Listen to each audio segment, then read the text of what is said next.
Welcome. Damn it, welcome. This is the Fort Valley Boys podcast. I'm your host, moderator, Fabius. I got Big Shot. I got D Rondo. All right. And on the show tonight, we're going to review the Super Bowl. We're also going to talk about this calcification of the NFL.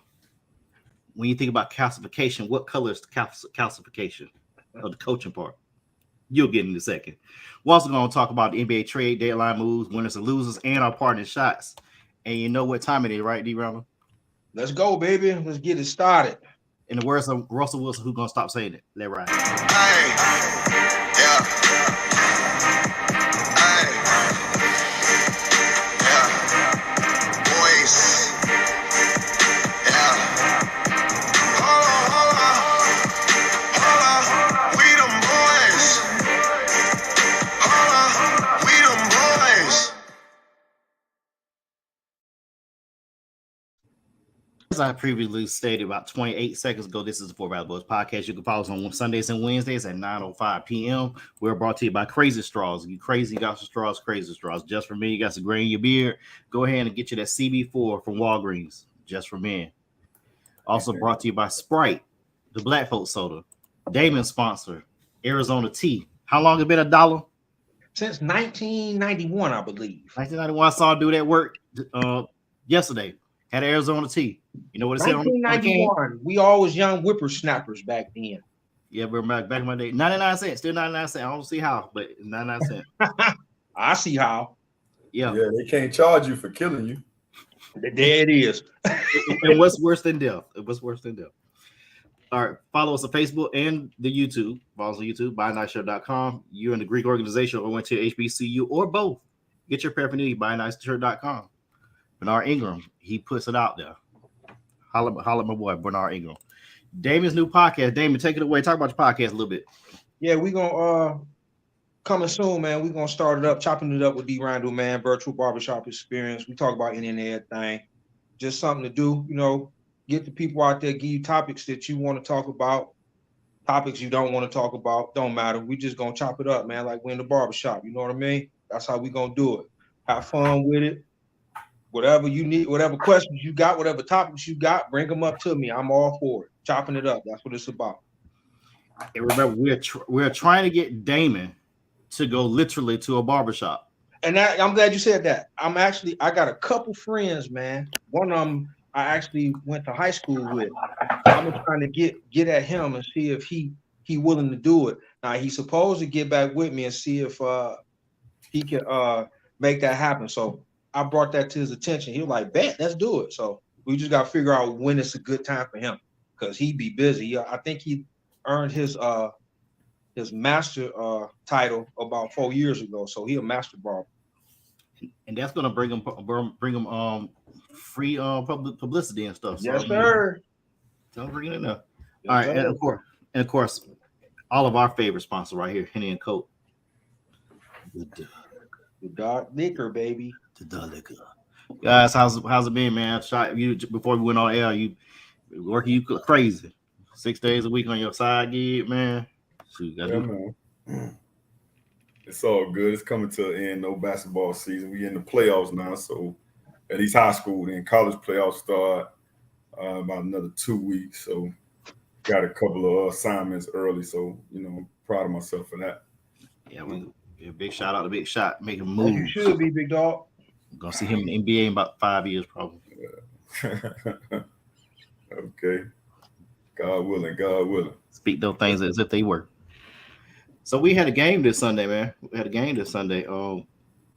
Super Bowl. Kansas City literally had the ball for 8 minutes. If I told you Kansas City is only going to control the ball for 8 minutes in the first half, and Patrick Mahomes is only going to throw for 184 yards and they're going to win, what would y'all call me?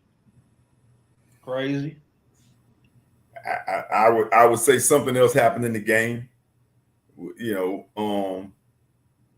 If you had told me that don't make you seem crazy, that make it seem like something else happened. But if you had told me Jalen Hurts accounted for 4 touchdowns and they still lost the game, then I would want to know how. That's what we're going to talk about.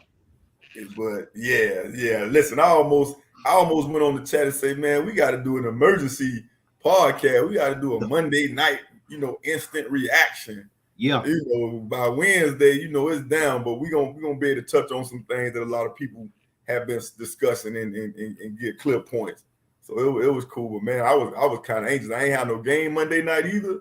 I was like, cool with it. I've been cool with it too. It wasn't about because I'm with you, Shot. It was a lot of 300. What do you have? 304 yards passing, 70 yards rushing, 70 yards rushing, 4 total touchdowns, 3 of them rushing. Time of possession was triple of what a lot of people I had like chopped it up with talk people. They're like, well, the turnover hurt. Not necessarily. They came right back and scored. That turnover really didn't have nothing to do with anything.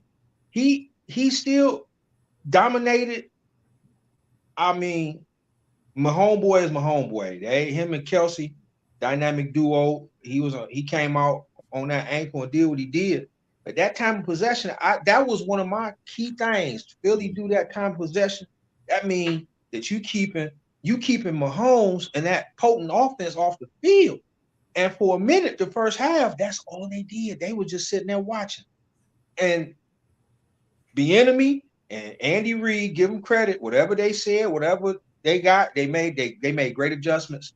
And Kansas City scored every possession in the second half. And I mean, it was a great game. I ain't gonna lie to you. That was a great game. It came down to the wire. I'm looking at, they kept showing the stats. I'm like, look at this time possession. Anybody else, if that was a college game, that's like the Georgia TCU score. Mm-hmm. Yeah, and second half, Patrick Mahomes went 13 for 14 in the second half. And a lot of folks don't realize Juju Smith-Schuster got loose in the second half. He didn't score a touchdown, but he got loose on big possessions in that second half because I think they were starting to bottle up Kelsey a little bit in that second half.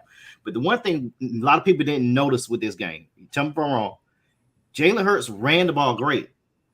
Philadelphia didn't. They only ran for a total of 128 yards. That means their running backs only got 58 yards, which, yeah, they had time possession, but they really had time possession with the passing game. The running game was what was Philly's bread and butter this whole season. And you held Miles Sanders and Gainwell, number 14, and Boston Scott to 58 yards, and you made Jalen pass the ball, which he was effective passing it. But in the second half, Spagnuolo, he's a great coordinator. He should not be a coach ever again. Let's go ahead and say that now. He does not need to be a coach again. They made plays when they needed to in that second half. So I think numbers are a little bit, misconstrued, especially when you're dealing with a team like Philly.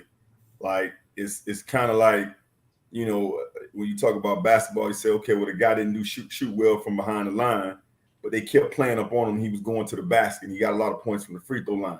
I think with them, it's like pick your poison. The reason why Philadelphia, what's going on, Anatoly, long time?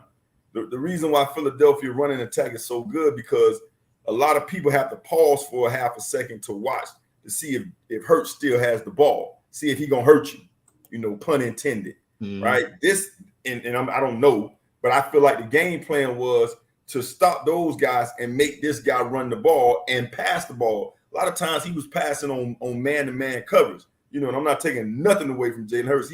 He's my new favorite guy. Between him and my godson, Bryce Young, they're my new favorite people. Whatever team they own, that's who I'm rooting for. I don't have no team no more. I root for players. But I say that because, the running game wasn't going to get a bunch of yards because they was committed to stopping the run and making him pass the ball. So I think that's why you saw, because at the end of the day, they still amassed over 400 yards of total offense. Yeah. 450 yards, 425 yards of total offense. So Philadelphia's team is set up to, however you want us to beat you, we going to beat you. The defense let them down. Like Anatoly said, we didn't expect Kansas City's O-line to handle or hold Philly's O-line, D-line the way they did. We didn't expect that. We thought that was going to be the reason why they won the game, because of their O-line and D-line, and that didn't happen. What's the head coach name for Philly? Sirianni. Yeah. He got out coached. He did. When you don't stop them, or whoever the defensive coordinator is, when you don't stop them not one time in the second half, They went back, made the adjustments, and they was a step ahead of you, and that's the difference in the game. Jonathan Gannon is the defensive coordinator who was just hired as Arizona's coach. We'll get talked about that in a moment. 0 sacks. 0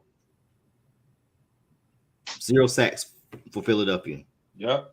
I didn't see much pressure dialed up. Like at some Five time, Wasn't. They had 5 knockdowns. Though Huh? they had 5. I believe they had 5 knockdowns in that game. They were all in the first half. well, when I'm talking about, I didn't see much blitzing. When I say Right, pressure. right. Yeah, they play. They're I think I want to say they're playing a lot of man. They were. They're playing a lot of man because they which was stupid. They should have went in the zone and forced Kelsey at the line, bumping up the line. But they ain't pressure. You're right. They didn't pressure a lot. 5 knockdowns, no sacks. And the offensive line came through because remember the Super Bowl 2 years ago. Patrick Mahomes run for his whole life. I think he ran for what 5 miles that game, something like that. Yeah, well, you know, he lost both his tackles, but I'm Yeah. gonna just do this because I remember last year, 2 years ago, somebody came on here and said they got a guy over there in Kansas City that can't be guarded. I remember somebody was saying that he can't be guarded. Yeah, I do remember that. I actually remember this guy giving him the nickname "my homeboy." So yeah, I do remember that. Well, no, I'm talking about Travis. Oh, you talking about Trey? Yeah, I remember that too. Yes, sir. They Yeah. came to Miami, and I made 2 comments. I said Tyreek Hill is faster than what we think. He outran angles, and Travis Kelsey, when he runs that over route, he cannot be guarded. And I remember saying he don't sit down when the defense on. He stand on the side and watch them. I was enamored with Kelsey after that game. He's not getting wide open because they busting coverages. He's getting wide open because he can't be covered. Yeah. I was my X factor last week. That was one of the things I said. He is the X factor. You got to find a way to sit on him, otherwise he'll hurt you. Y, Z. And what makes him like is he gonna go down as one of the greatest, if not the. He keep playing the way he playing. Is more. He can't really be guarded, bro. He is a mismatch nightmare all game long. You can't put certain linebackers on him. You damn sure don't want to put no corner on him. And most safeties is not fast enough for him because he's for a big dude, he pretty fast. He got some speed on him.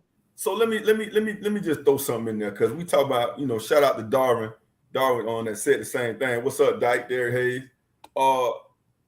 And it just came to me. When you start talking about the last couple of Super Bowl champions and the last great teams, we talk about running backs going in the first round, second round. I don't really particularly care for running backs in the first round. We want the dynamic wide receiver. But the last couple of Super Bowls of teams that go deep, that tight end position might be the second most important position on the field. If you're talking about move the ball, you look at San Francisco, you look at Philly, and you look at Kansas City. You're talking about Travis Kelsey, Dallas Gobert, and obviously Kittles. And then you go back to when New England was doing their thing, Gronkowski was the catalyst.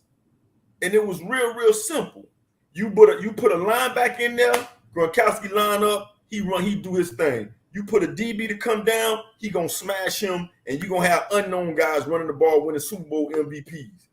Real simple. You got a tight end that's a jack of all trades. You got a much better chance of scoring and going deep in the playoffs. I mean, obviously you need the quarterbacks and stuff, but look at the tight ends that are in the playoff that was in the playoffs. Aren't they 3 of the top 5 tight ends in the game? Yes, sir. Yes, sir. Yeah, if you count Cincinnati's Hayden Hurst, you could put him top 10, top 15 for Cincinnati. Well, I mean, he's one of the top. He's still probably one of the top 6, 7 here. Yeah. That post corner route that he ran against Kansas City that almost got them to win the game. That was a thing of beauty with the catch. Yeah. So when you start talking about the top 5 tight ends in the game, 2 of them played in the Super Bowl, probably 1 and 3. Yeah. You figure Kelsey, Kittles, who you got 3? Probably Goddard, like you said, Goddard. Yeah. Probably Goddard, right? Yeah.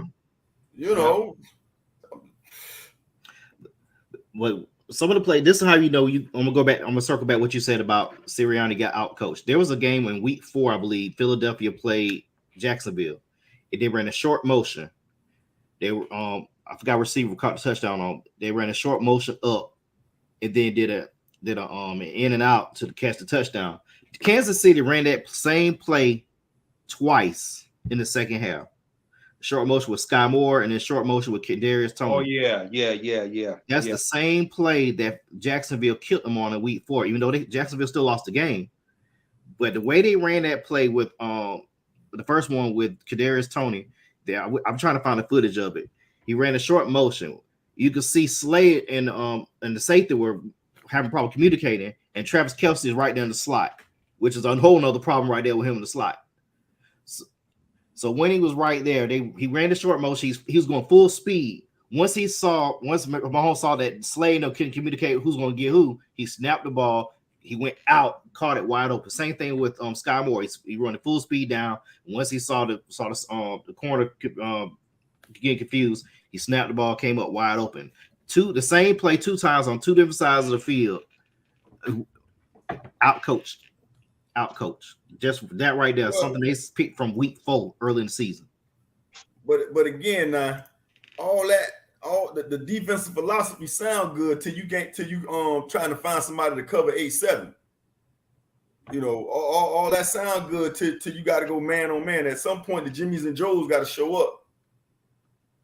You know, all the scheming in the world, you still ain't got nobody to cover 87.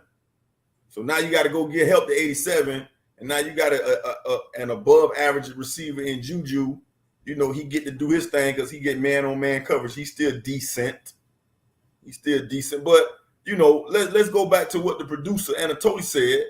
You know, the real reason why they lost the game was Fletcher Cox and that grandma outfit he had on. They lost the game when they walked in the stadium. I saw you, Anatoly. I agree with you.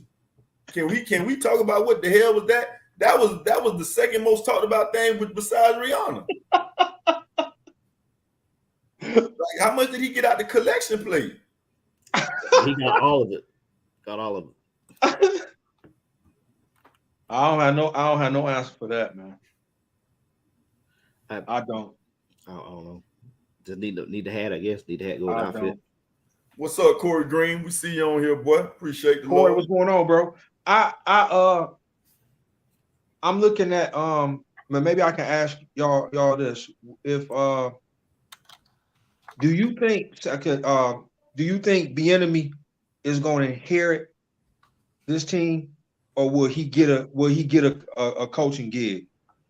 I'm just curious. That's gonna be our next topic. Man, I was hoping you ain't go there. God. Hold that thought. I'm just curious, bro, because the one thing they still keep saying is that he doesn't interview well, and it's you know, all the cats that's getting these jobs. The D coordinator got the job for Arizona.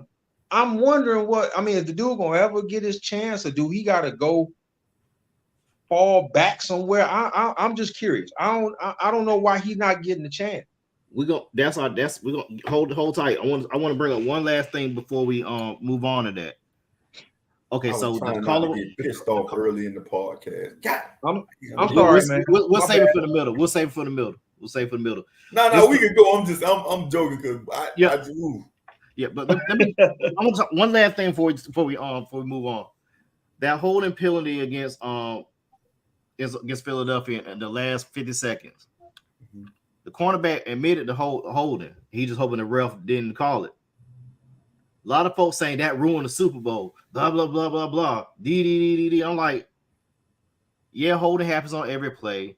He held him right when he started the route. Then held him again on the break. Rashad, you're a referee. You made that call. Yes. I'm glad you said that, bro, because I am so sick and tired.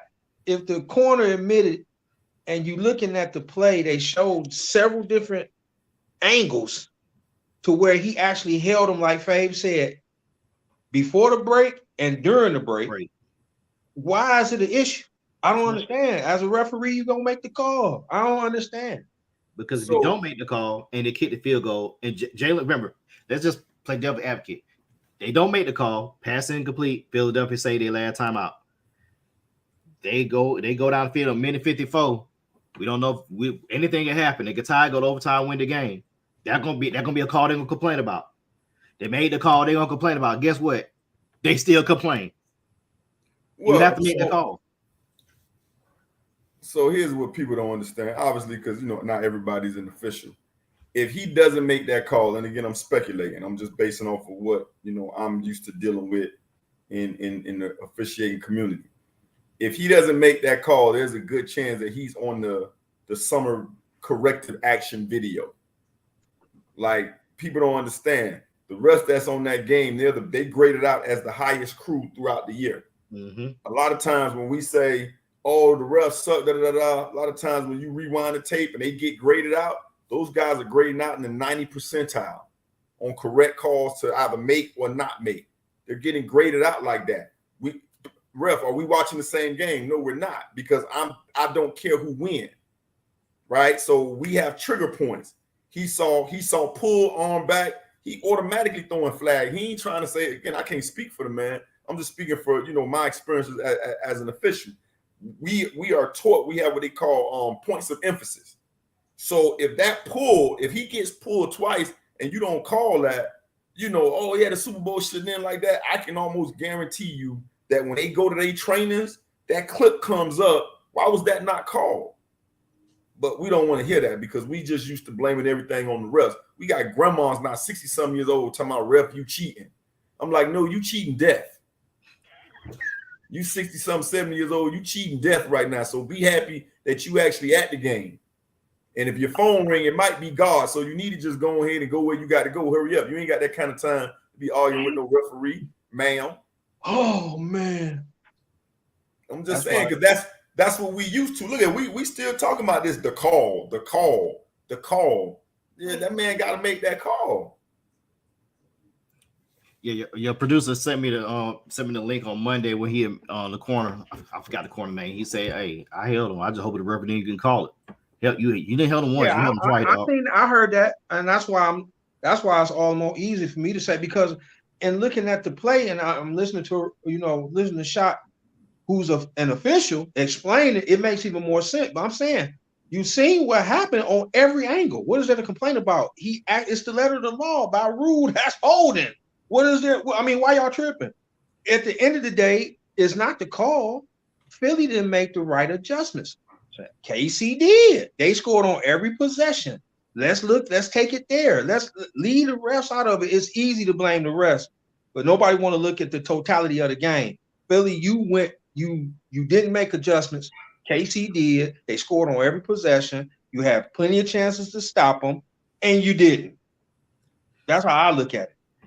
And one more thing, where was the energy at on that hold on Juju Smith on 3rd and 7 when they on the drive where they had to punt? Where was that same energy at on that pass interference or holding? Same hold. They didn't get called. They had to punt. Just the same. It's just crazy. I remember doing a championship game. It was a conference, county championship game. And right at halftime, we walked past one set. They say, ref, y'all cheating. And we walk past, we go to the table and we walk past the other half. Like, ref, y'all cheating. I said, well, hell, if both people think we cheating, then we must be doing something right. At least we consistent. Yeah. Right. It ain't like we walk by and they say y'all cheating and other people say, way to go, ref. Like, both of y'all said we playing bad. So that means we consistent. That's all they asked for. Right. But I could promise you that one and the knockout of bounds on Pat Mahomes, if they don't make those calls, they probably not doing those Super Bowls like that again. Believe I won't be in the playoffs. Yeah. Because you got to make that call when it's a trigger point. Hey, you got 2 pulls, boom, you got to make that call. But like I said, fans don't want to hear that because you don't want your players to be touched, and then on this side you want us to let them play, right? So, understood. Double-edged sword. No, understood. Last thing, the biggest loser of this Super Bowl is going to be Greg Olsen, whose salary will drop by 50% when Tom Brady comes on the Fox in 2024. He's the biggest loser. Yeah, damn good at what he do. He's good. He's good now. I'd rather have him called staying at the number one group, which goes back to we don't see any African American analysts. So anyway, I don't think he's the biggest loser. I think if anything, he can leave and somebody else gonna pay him a whole bunch of money to come. I think the biggest loser are the people that put that field together. Yeah. Yeah. NFL. Yeah. NFL. 800,000 for that field. I think it was more the paint, to be honest with that paint on the field where a lot of the slippage was happening too. But that could be part of the grass. But either way, it was mucked up. The bottom line. So that's our Super Bowl recap. We'll start talking about free agency in the draft in a couple of weeks, but we want to get a topic that's going to make Horatio really mad right now. Right there on the screen. So Jeff Saturday is probably going to go back to ESPN in a couple of weeks, critiquing Stephen A's B list. So Jeff, you had a great run as a coach. I think you won just one game in about nine games, 1-8, something like that. So you'll be back with us watching at the house. Miko Ryan's the only African American coach that was hired. He went to the Texans. I'm shocked he went to the Texans. That's a death trap for all black coaches right now. And you ain't lying. Steichen went to Indianapolis. He's on the offensive coordinator in Philly. Defensive coordinator Jonathan Gannon went to Arizona. Frank Wright went to Carolina. Sean Payton to Denver. I think that's the 5 that was open right there. I think if I'm missing one, somebody correct me in the chat. No, Byron Leftwich, who got fired because Tom Brady had a bad year. Now he's possibly might be the OC at Notre Dame instead of a head coach, Bethune-Cookman, or head coaching anywhere else. Bowling Green or Marshall or the OC for the Chargers would have made more sense. But they hired Kellen Moore, who was fired and got the job the next day with the Chargers. Go ahead and start with Shot. What Bieniemy going to do? So what we talking about? Running Eric Bieniemy back. That's the topic. We know why Eric Bieniemy is not a head coach. And I know, but I don't know. In my judgment, the unpopular opinion is Andy Reid. That's why he's not coaching. They told us before he doesn't interview well, so we were under the impression that he studied his words. I've heard Eric Bieniemy speak. He's a college graduate and he articulates very well. Then see the masses, the NFL, the logo, the people behind the logo, the billionaires behind the logo. That's me saying who they are without me, running the risk of being scrutinized for my future employment. They're gonna use whatever narrative works, and I'll make this quick. So some of the things that I've been hearing is that, Andy Reid is the one that really makes that offense work. He's not the one that's calling the plays. That's one thing. The second thing was, anybody can call plays and construct plays when you got Patrick Mahomes. Okay, cool. Let's go with that. So what's the guy name that was with the Dolphins that ended up going to the Jets? What's that head coach name? The bad one. The one that used to coach the Dolphins and then coach the Jets. He they DC now, right? No, he was the offensive guy. He was the offensive coordinator in Denver when Peyton Manning was there. Matt Gase. Adam Gase. Right. Yeah. So y'all follow me on this one. I'm with you. Adam Gase got the job because he was considered the QB whisperer to Peyton Manning, who was already a Hall of Famer before he got there. But he's the QB whisperer, so he gets a job in Miami and then gets fired because we found out he was horrible. And then he still gets another job in New York. Right? Now, we got people saying that Eric Bieniemy, hold on, I'm going to go another example for the logo. Then the Dolphins just hired Mike McDaniel because he was supposed to be this dynamic coordinator, but the offensive coordinator is still in San Francisco. That's Mike Shanahan, right? Kyle Shanahan. Yeah. Somebody make it make sense. So now we saying that Eric Bieniemy he got Patrick Mahomes, so you can pretty much draw up anything. But we're not gonna give him credit for the fact that he got Patrick Mahomes when he was a rookie. Yeah, he was a rookie. When Patrick Mahomes became the starting quarterback, that's when Eric Bieniemy became the offensive coordinator. Exactly. That's neither here nor there. So how are we giving these people who they didn't do that, but we giving them positions You know, same thing can be said for D'Amico Ryan. I could be the defensive coordinator in San Francisco, but we're not talking about Eric Bieniemy. When is Andy Reid going to go to the podium and say it's a travesty that Eric Bieniemy is not a head coach in the NFL? He ain't opened his mouth. Not one time. And spoke up for Eric Bieniemy. Somebody make that make sense to me. And then we talk about D'Amico Ryans. Like who did D'Amico Ryans beat out for the job? Nobody white, because white people not applying for the job in Houston. Not at all. That's why, because they know it's dysfunction over there. He not beating out no white candidates. He beating out whatever black candidates feel like they want to take that job in Houston, like they Django, like they that dude. Like they gonna be the ones that turn it around. Man, come on. Andy Reid is the reason why Eric Bieniemy is not a head coach in the NFL. I said it.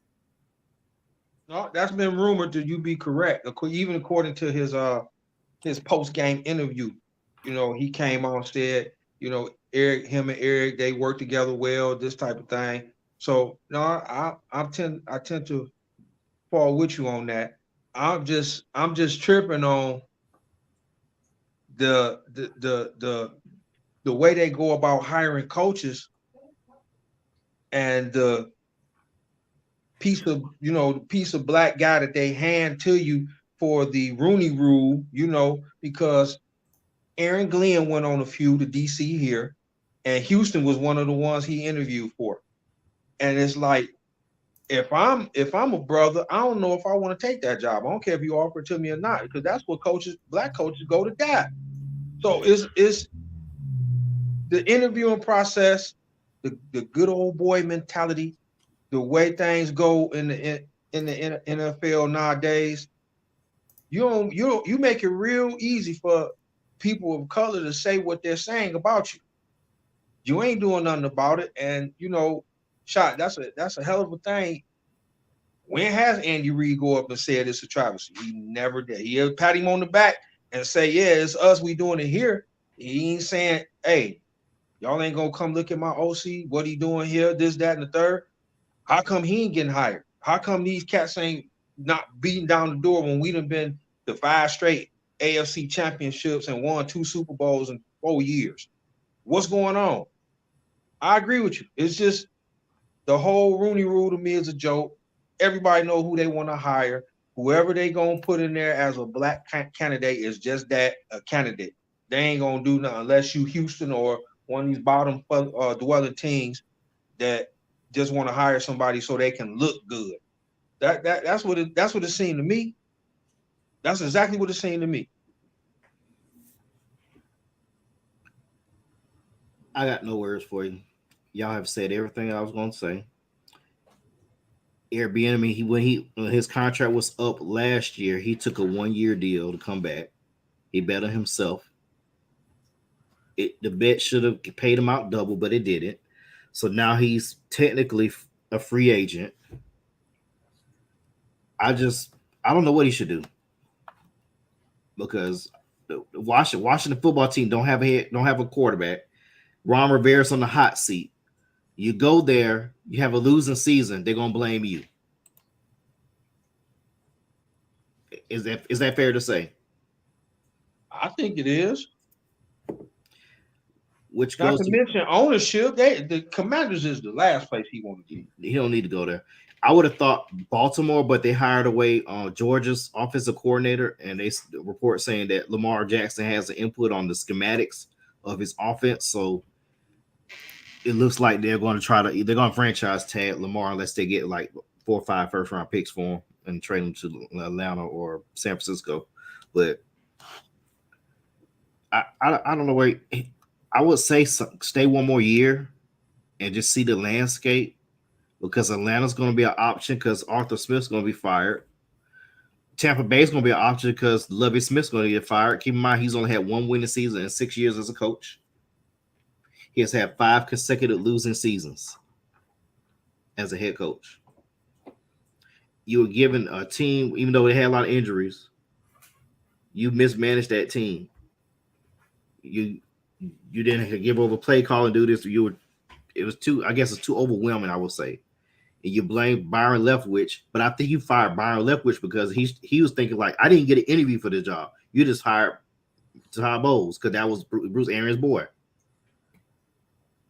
Black coach, yeah, but Byron Leftwich could have been a better fit. But then at the same time, he might have had the same record. We wouldn't know. So you got rid of him and a whole bunch of assistants because Bowles just had walked in on that situation. He wanted his coach, which means he's gonna have another lose season next year because they don't have a quarterback. But if you being me, what do you do now? Do you sign for another 1 year deal? Oh, I think he's doing the right thing. I wouldn't go back to Kansas City. At the end of the day, Andy Reid has never won a Super Bowl without him. Yeah. So I wouldn't go back to Kansas City. Clearly, they don't value you as someone that they want to push out to go, to fly, spread your wings. Like I said, sometimes your silence says a lot. Andy Reid is not publicly advocated for him from what I've seen. Yeah. And when I say that, I'm talking about, I've seen Steve Kerr go up there and rant, for whatever his beliefs is. Greg Popovich, I haven't seen him advocate. This guy's been on 13 interviews. 13 interviews. At what point does Andy Reid with the pool say this is a travesty? So, but that's just me. What do I think he should do? You should go be an OC somewhere else. Now, the bad thing about that is I don't think Kansas City going to miss a beat because they got a generational quarterback, and Andy Reid is still that guy when it comes to, calling plays or whatever. Yeah. But we'll see we'll see what kind of effect it has. If he leave hoping that the same thing gonna happen, he may end up in Tyreek Hill's shoes. Tyreek Hill left thinking they needed him. That didn't turn out so well for Tyreek. No, I didn't. No, I didn't. But you gotta go blaze your own trail. Clearly, this road ain't the road. This is not the road. So you can't do worse than going to find another road. But you got to get up from under that. Fail forward. Yeah, I would say Washington would be the only. I think that's the only place that has an opening right now for Tampa Bay, and Washington. I don't know if Tampa Bay is replaced. I don't think they replaced Byron Leftwich yet, but I'm not confident on that. I'll do some research when we move to the next topic. But go to Houston. Go to Houston and team up with DeMeco Ryans. Go to say he disagree with that. Go to. I wish we could get you on here. Tell us why you disagree.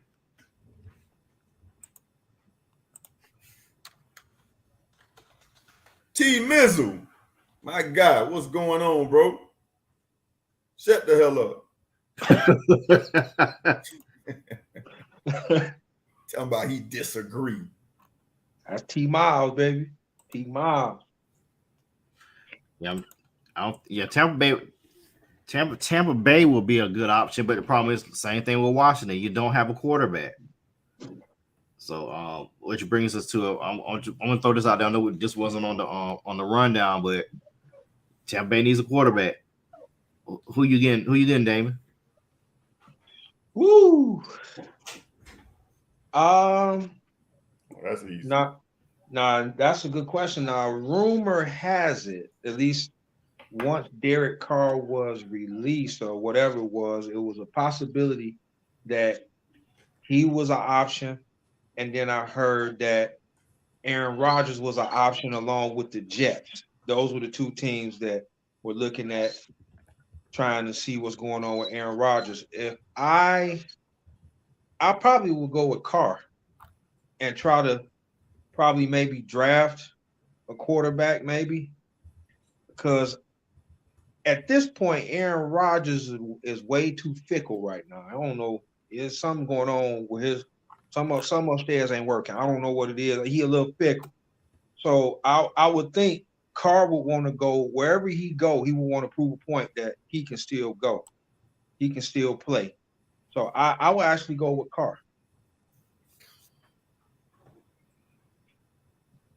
I'm guessing, Shot, you disagree with that one? Oh, hell yeah. Like Derek Carr has already proven that he can't win with what you put out there. I'm taking the Brinks truck I'm getting the juju beans and whatever else Aaron Rodgers like to do, and I'm gonna put Aaron Rodgers back there with Leonard Fournette, Mike Evans, and Marquise Godwin, and we gonna run it. And Aaron Rodgers done showed you what he could do with 2 good receivers. He done showed you what he could do with 1 good receiver. Watch Mike Evans go back to the 12, 13, 1,400 yard status if Aaron Rodgers show up. Derek Carr, nah, I'm just not sold. You had arguably the best receiver in the game, and Adams and Devontae Adams. He still did his thing. Derek Carr, not so much. I get that. I just like and you're right. I can see Super Bowl winning guy, multiple MVPs. I get it.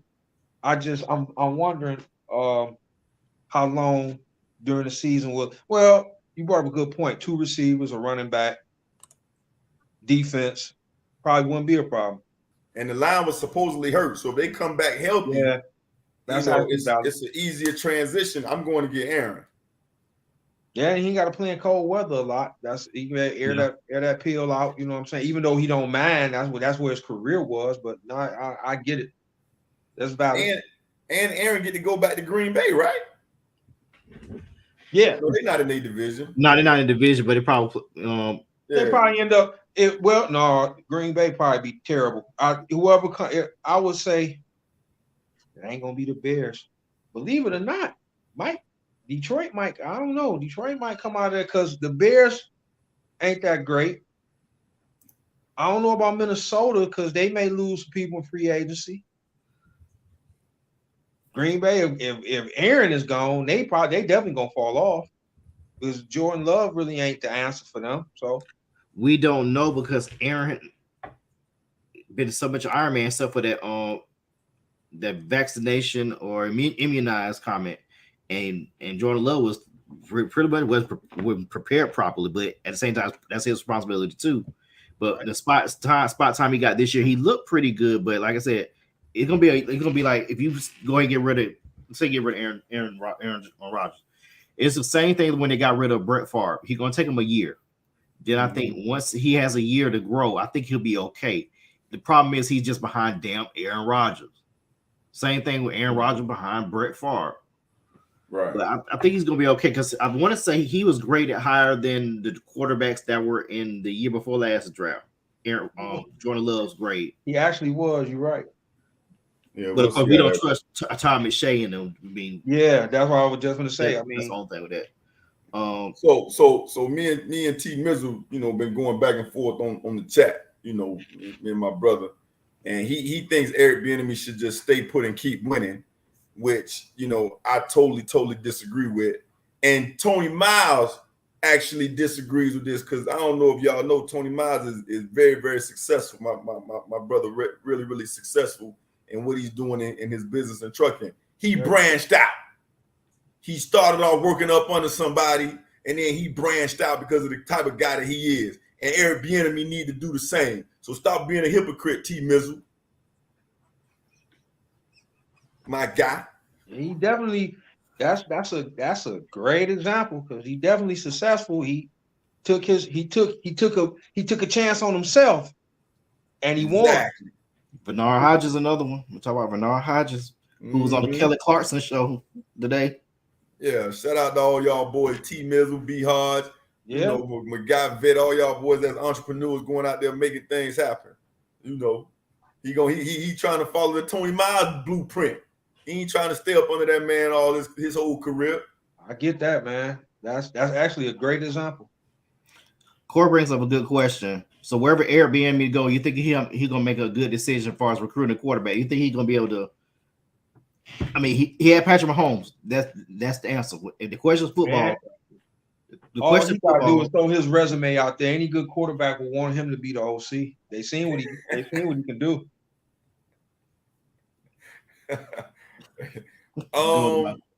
I personally think that can actually hurt Bieniemy because, man, you'll go out there and strike out trying to look for the next Pat Mahomes. You better look for a good guy and get lucky.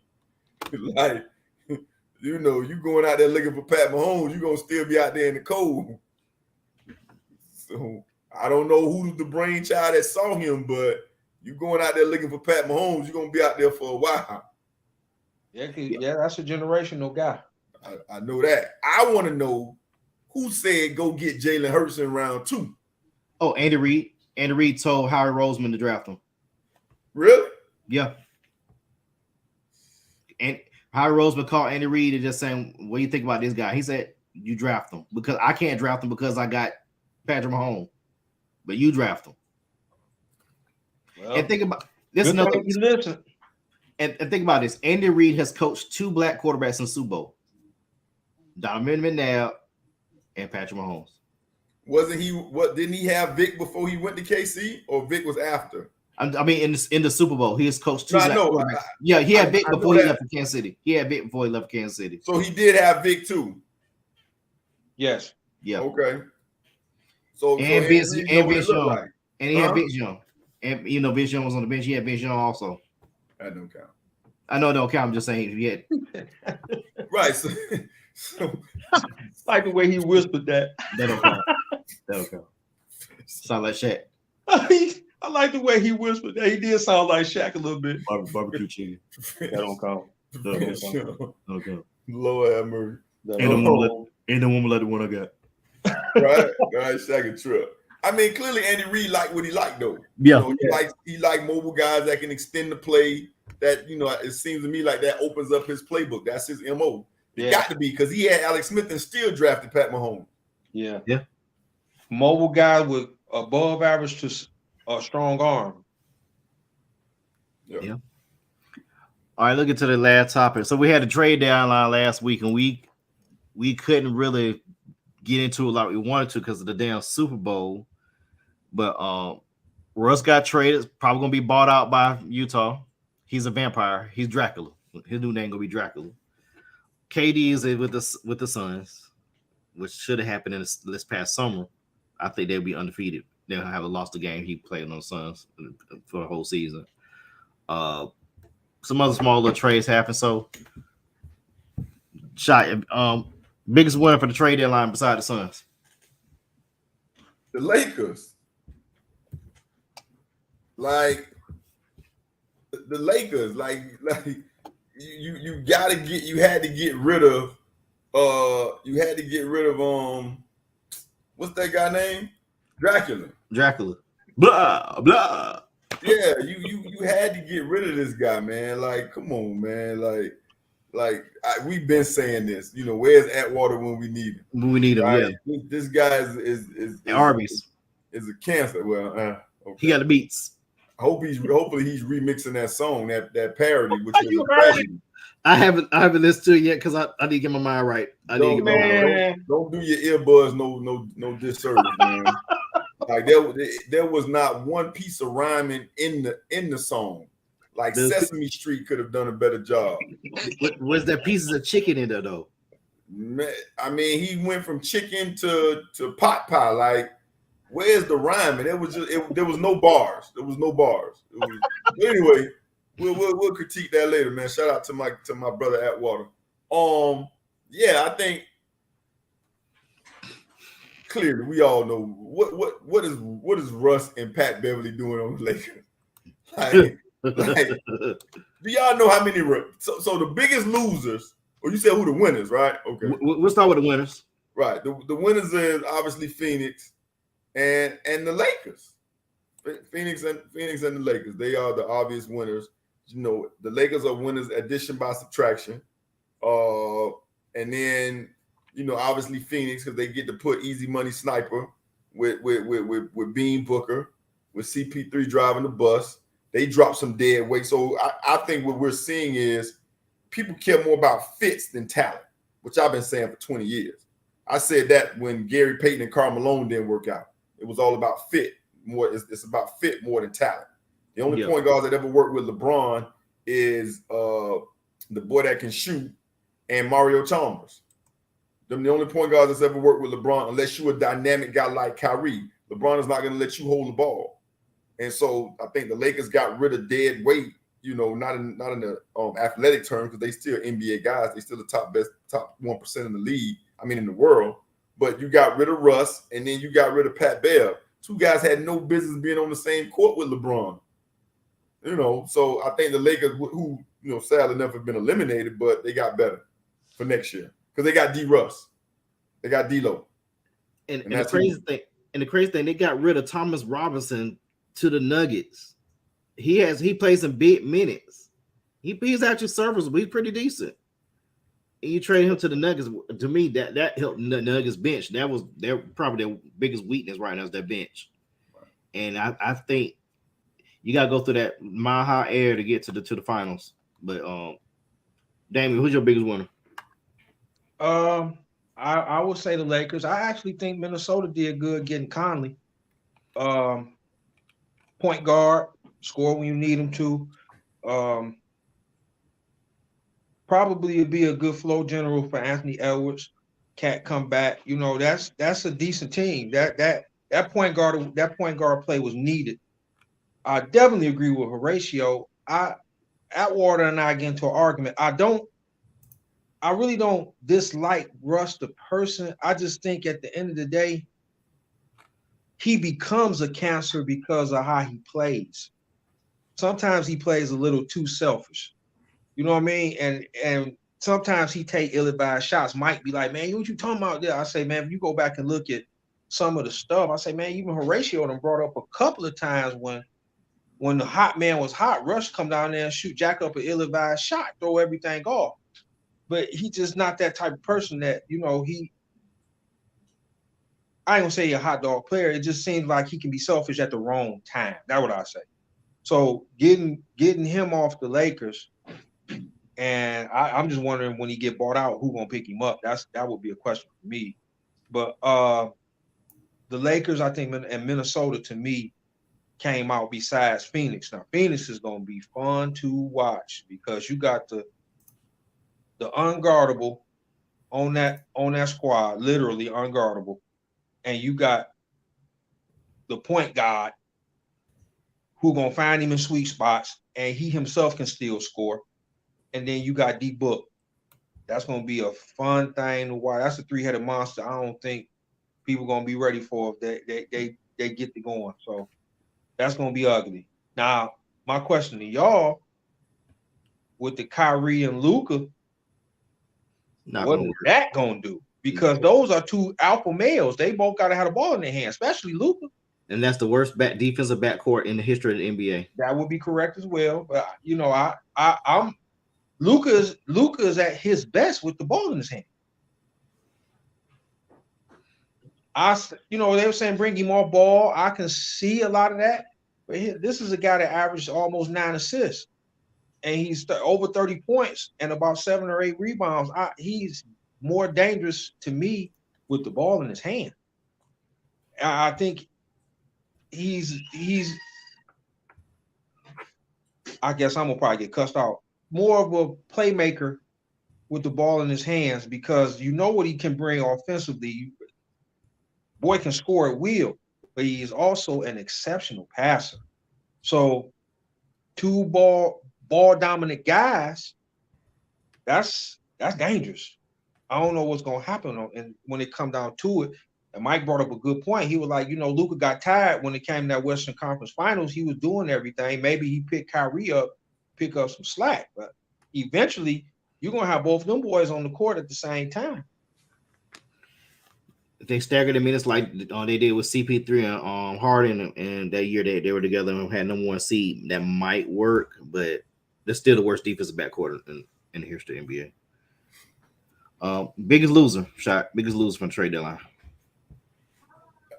The Lakers. I couldn't wait till you came back to the biggest loser. The Lakers. I couldn't wait. Yo, how you trade away D'Lo to he went somewhere before he went to Golden State and all them places. Went to the Nets. Yeah, to get him back. Clearly, Pelinka, you don't know what the hell you're doing. Like y'all, it took y'all. Listen. I've always advocated for the coaches, the coach, and the GMs. I've always said fans know 1% about what's going on. We were all GMs when you got Russ. We were all GMs. We all said, what are y'all doing? I know I don't know as much basketball as you guys, but I know that don't work. Then Pat Bell came and we say again. So now y'all got Pat Bell and Russ? And they both gone. That's just like a inner city school going to get the Crip leader and the blood leader and bringing them into their school. Y'all figure it out. What? Are y'all serious? They fight Mr. Clark. They fight Mr. Clark. And hold up. Now one of them can shoot. That's right. I said now. Now one of them can shoot. It ain't like you brought both of them in. Well, hey, they could shoot, so we'll take the good with the bad. They can't shoot. Now, then you got Pat Bell. You listen. I forgot to tell y'all the other winners was the NBA reporters. Because when them guys showed up on the team, them boys said, look at Bell, baby, I'm going to be gone for a year because this is going to be must-see TV. We can have stories for days. Now, you already know Pat Bell done went public. He about to tell everything that happened. So, if you want to know what happened to the Lakers, follow Patrick Beverly. He gonna tell you. Matter of fact, he already doing a little podcast saying it wasn't talent, it was other Go ahead, Pat Bell, do what you do. Talk that talk. Because he gonna tell. He gonna tell you everything that LeBron ate, everything LeBron said about certain people, he about to tell. My new favorite guy is Pat Beverly because he about to tell it all. So, yeah, but like the Lakers don't know what they doing, man. That's the biggest loser. The next biggest loser is gonna be whoever signed Russell Westbrook on that buyout. The Clippers. It's gonna be That's what I'm gonna say. Hey, they say he was going. That's where he was going. Child, please. That's where they say he was going. Who your biggest loser, Damon?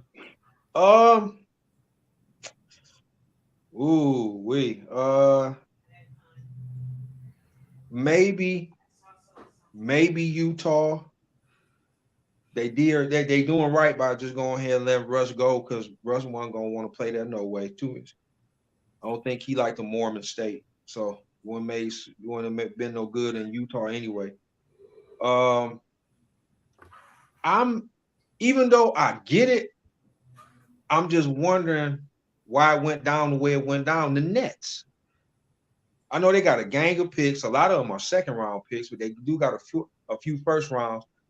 I mean, they put this team together, and I know KD probably was like, "Man, y'all done traded Kyrie, get me out of here."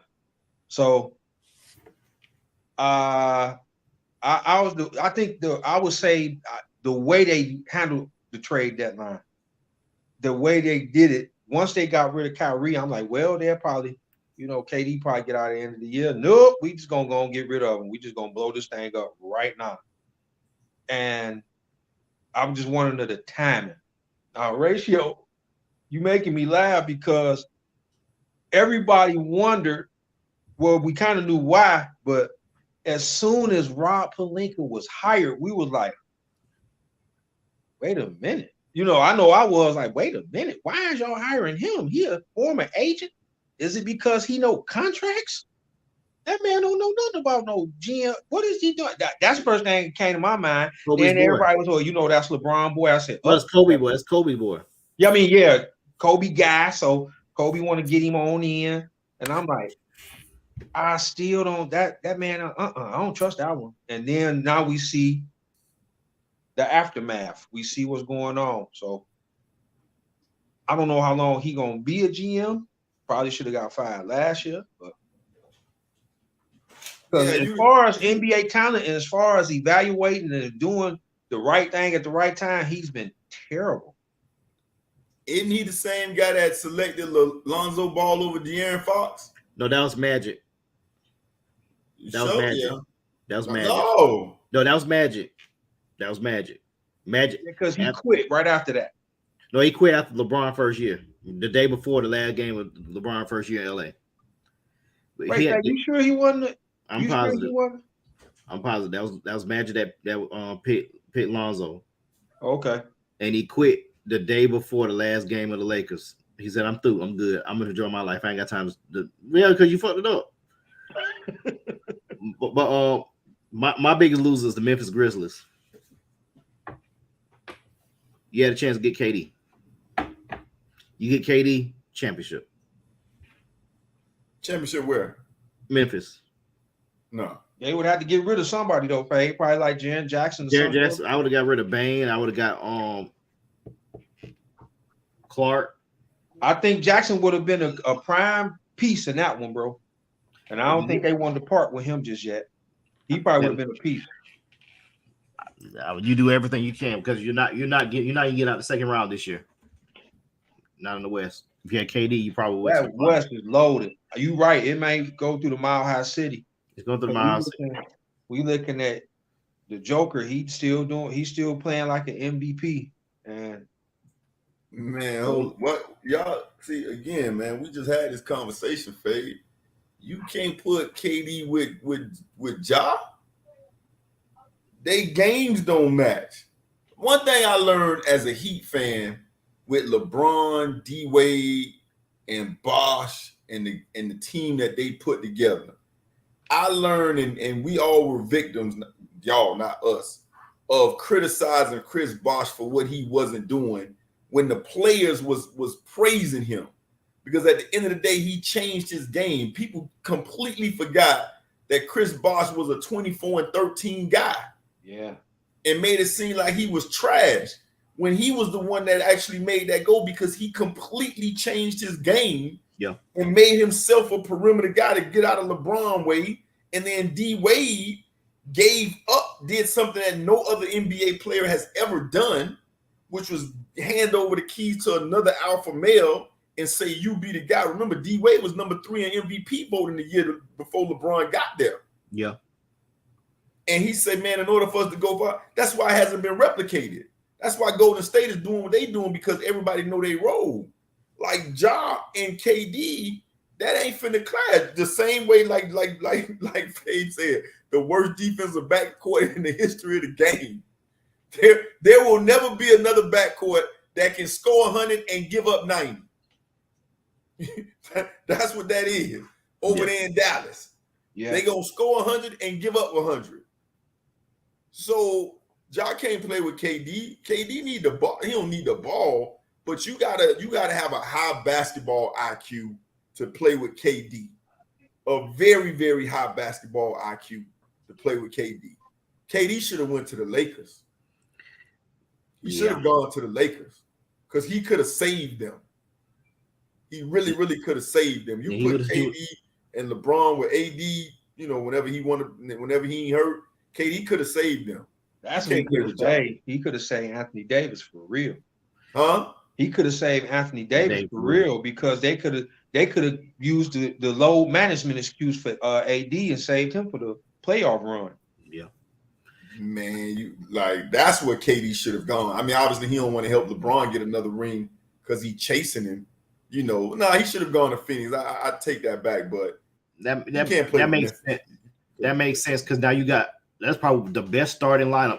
Damn, who's the power forward or the small forward? You can put KD at 3 or 4. That's probably behind Denver. That's probably one of 2 best starting lineups in the NBA. From 1 to 5. The one move I wish I would have saw was if KD went to the Clippers for Paul George. Now think about Kawhi and KD together.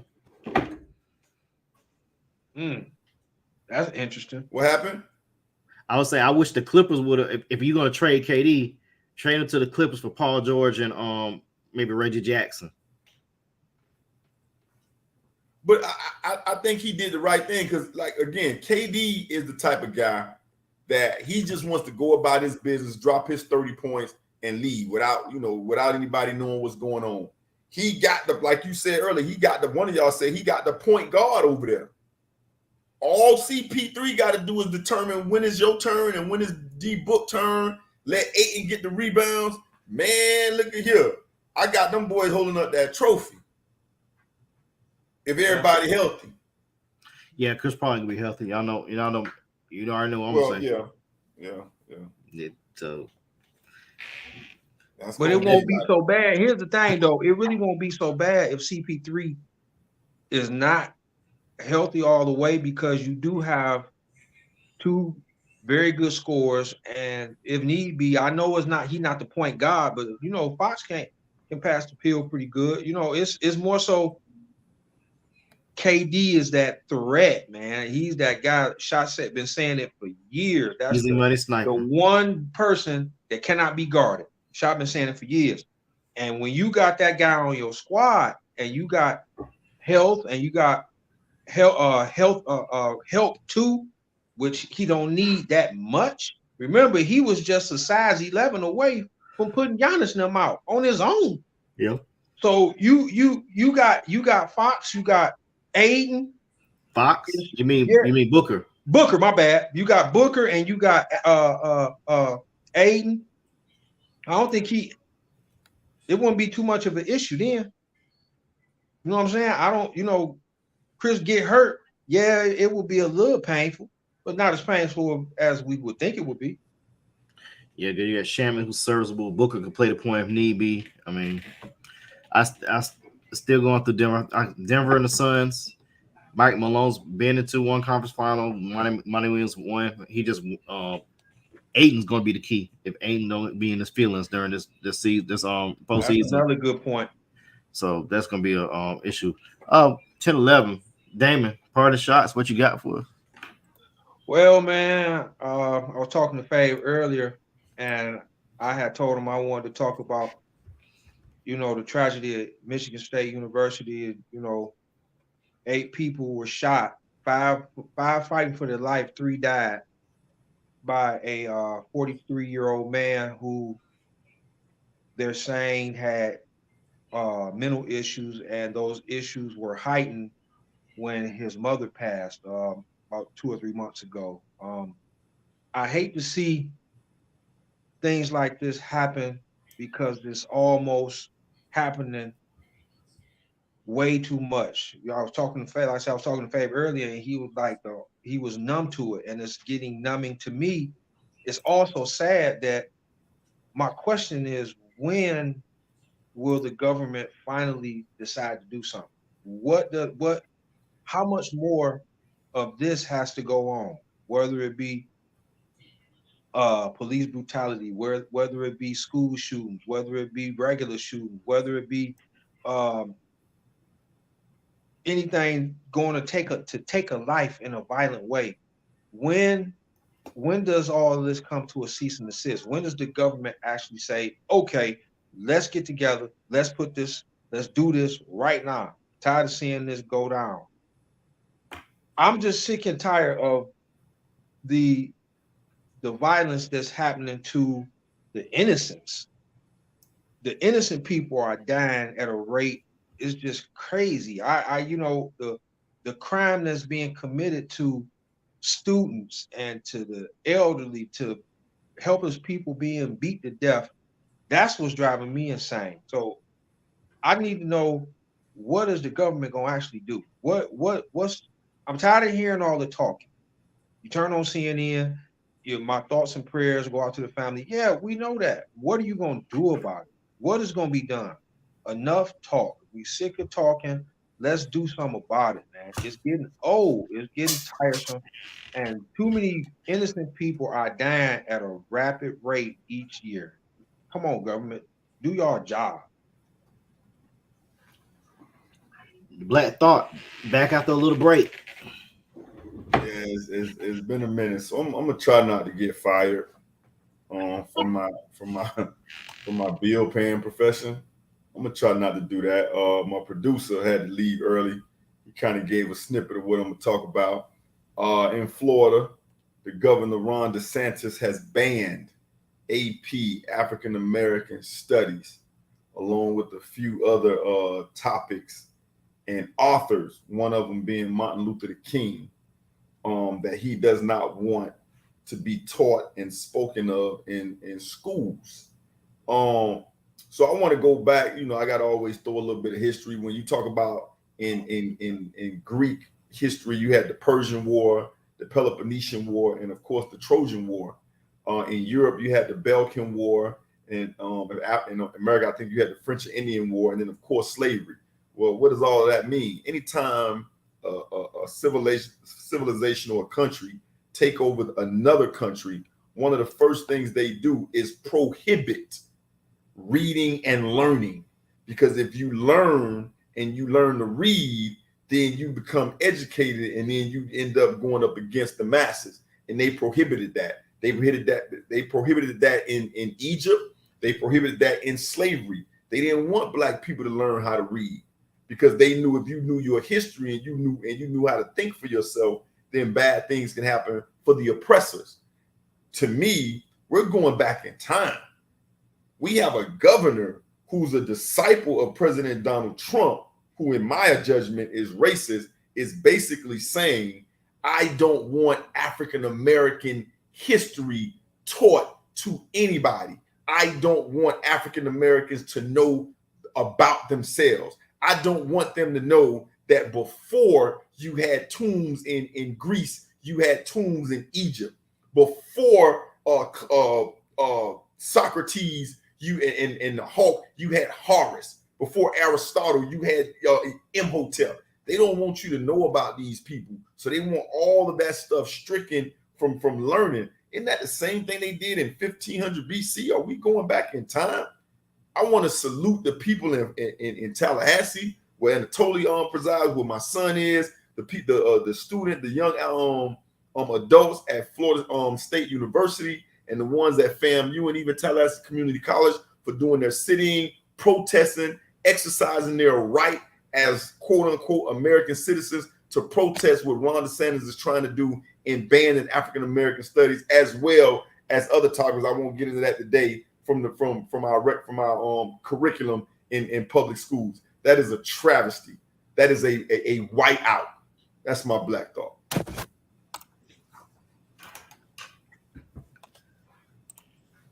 Didn't have too much tonight. I'm gonna yell it from the mountaintops. Airbnb should be a code. That's the post. Colorado, you had a chance to get Airbnb. Could have got them. Indianapolis, Arizona, Charlotte, Denver. Charge you could have did if you fired Brandon Staley right after the game was over with against Jacksonville. That would have been a perfect spot for him. But that's the post. That's the thought. Hey, hold on. I'm sorry. Go ahead. Let's extend it. Go ahead. I just had an epiphany. It came to me like a dream. Like a dream, he said. That's who he said, like Biggie coming to me. What if Eric Bieniemy don't want to be a coach? What if he's happy being next to Andy Reid? Okay, well, why would he go on 13 interviews? Maybe because we need a token to satisfy the Rooney Rule. I'm just trying to look at it from a different angle. If you go on a job interview 13 times, well, let me rephrase this. Would you continue to go on a job interview 13 times? How about you, D-Ran? No, that's a valid point, brother. So I'm going to go on a job interview 13 times in the last 4-5 years. My employer has never publicly vouched for me, and I seem content right here. People are saying that I can't interview, which are implying that I can't talk. And I don't remember, I maybe did in the beginning, a lot of pushback from Eric Bieniemy. Colorado asked him to come home before they called Prime. He told them no. I'm just saying, I just had an epiphany.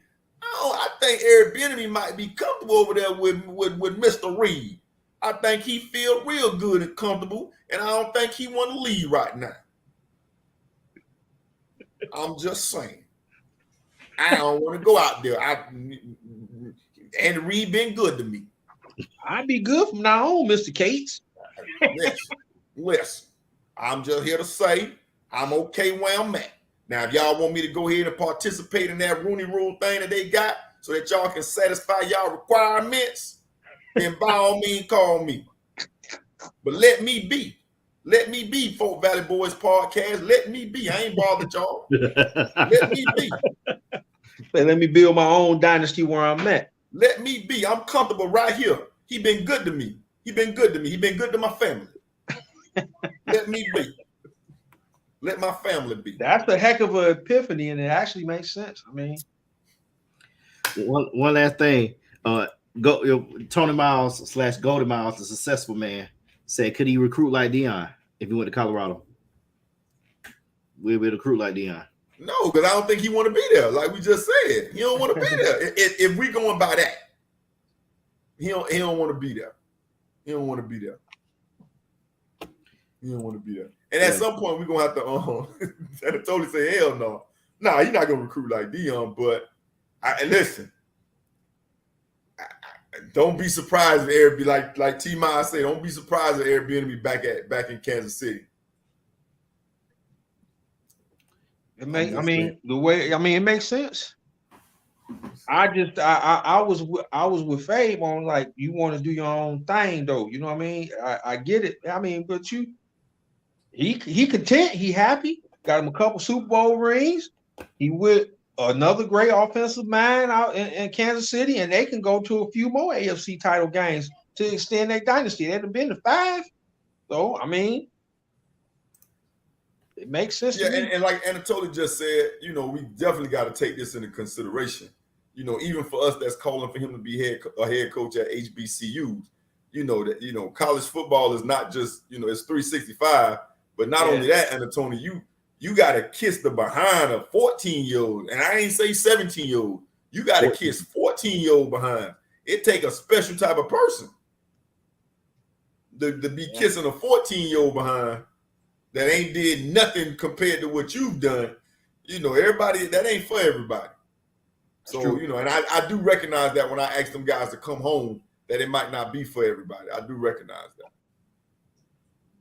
I seen the other day, I give a shout out to Tyrone Wheatley. He coaching here at D2 school here, Wayne State.